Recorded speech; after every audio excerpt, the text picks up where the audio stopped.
Selamat datang di channel Sejarah TV. Sebelum memulai podcast, mari dukung channel ini dengan cara subscribe, like, dan share video ini.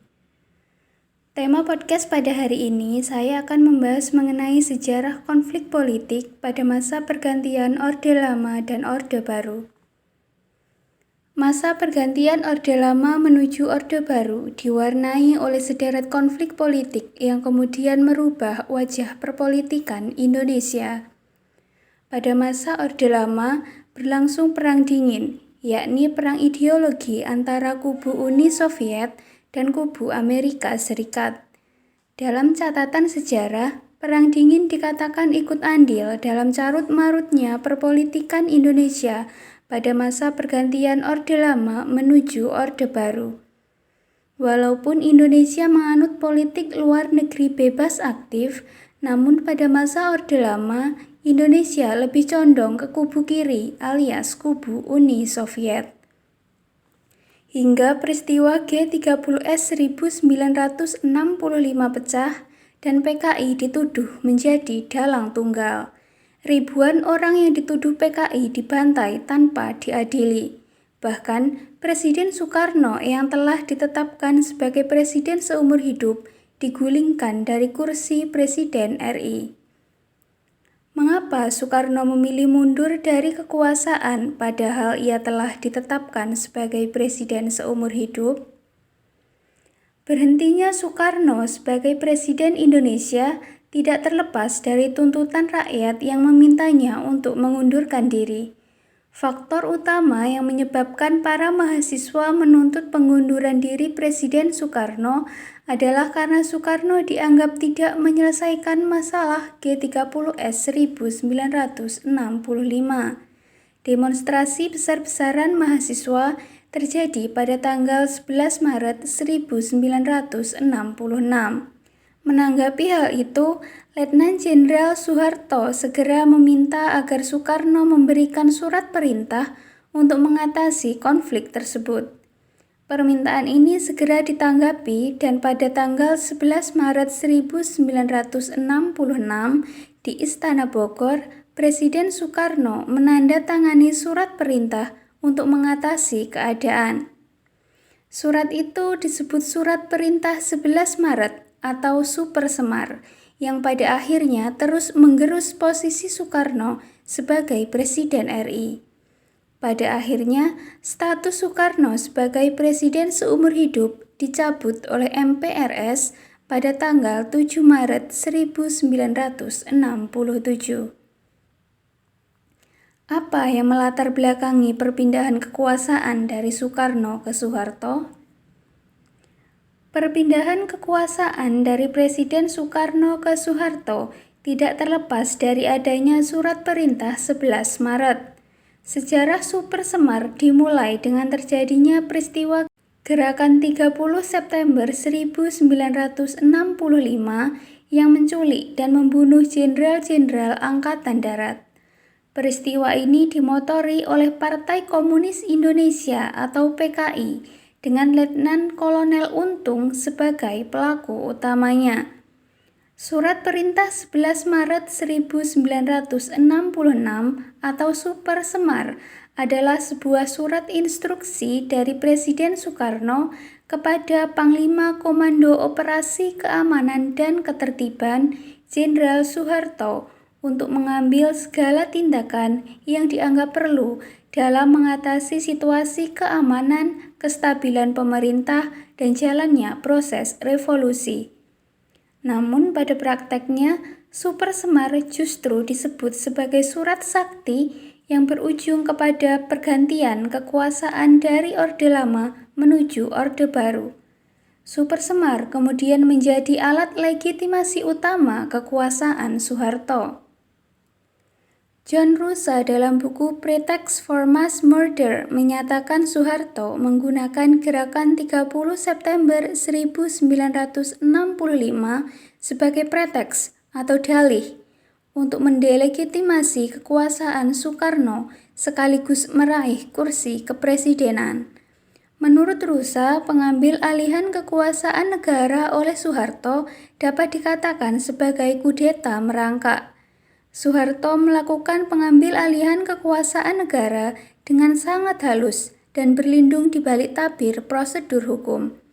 Dia menyamarkan kudeta merangkaknya sebagai upaya yang didukung oleh Soekarno untuk mencegah kudeta PKI. Adapun berdasarkan Harold Crouch dalam buku Militer dan Politik di Indonesia, peralihan kekuasaan dari Soekarno kepada Soeharto saat itu adalah sebuah transisi yang digerakkan oleh militer, terutama Angkatan Darat. Bahkan sebelum Soeharto benar-benar menjadi presiden, ia telah melancarkan serangan kepada Soekarno dengan menangkap 15 menteri loyalisnya. Soeharto menempatkan para menteri yang ditahan itu dalam 3 macam kategori. Pertama, mereka yang mempunyai hubungan dengan PKI dengan indikasi yang cukup. Kedua, mereka yang kejujurannya dalam membantu presiden diragukan. Ketiga, mereka yang hidup amoral dan asosial, hidup dalam kemewahan di atas penderitaan rakyat. Bagaimana Soeharto menjalankan pemerintahannya? Setelah Soeharto berhasil menduduki kursi kepresidenan, muncul upaya-upaya untuk membersihkan segala sesuatu yang berbau komunisme dan Soekarno. Soekarno bahkan dikucilkan sebagai tahanan rumah, kekuasaannya dipreteli, gerak hidupnya diawasi dan dibatasi.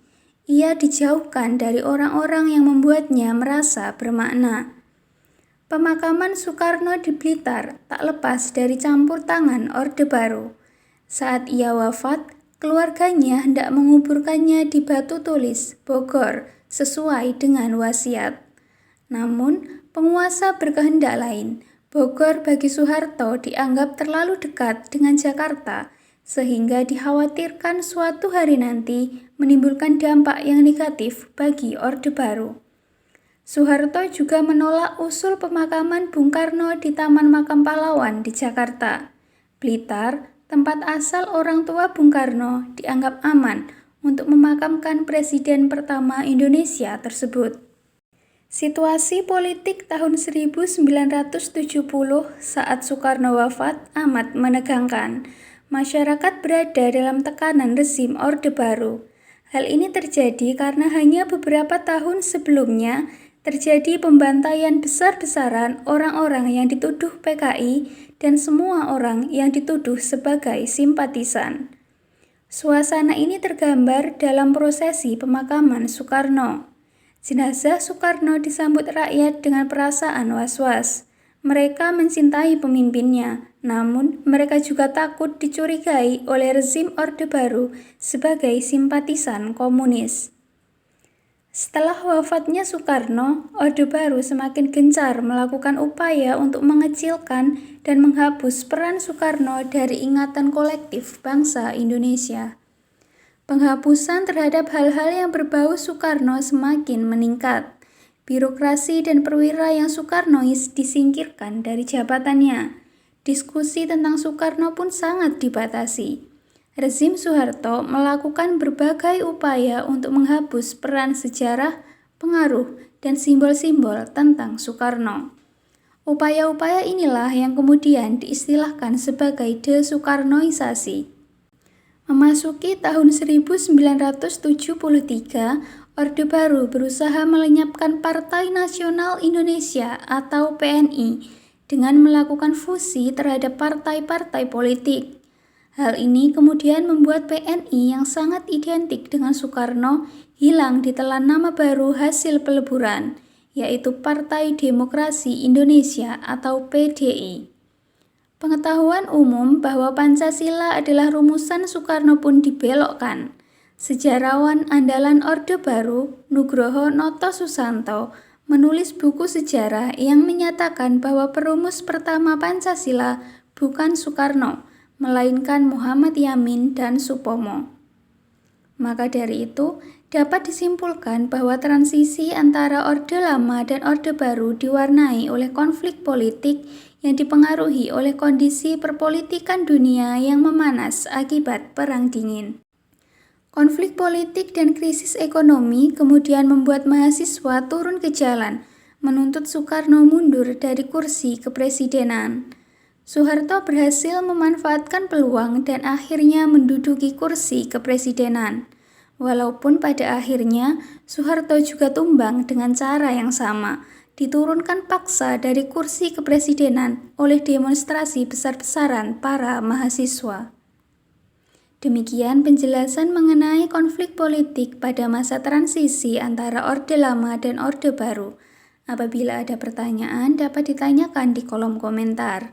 Jangan lupa untuk terus dukung channel ini dengan cara like, subscribe, dan share video ini. Terima kasih.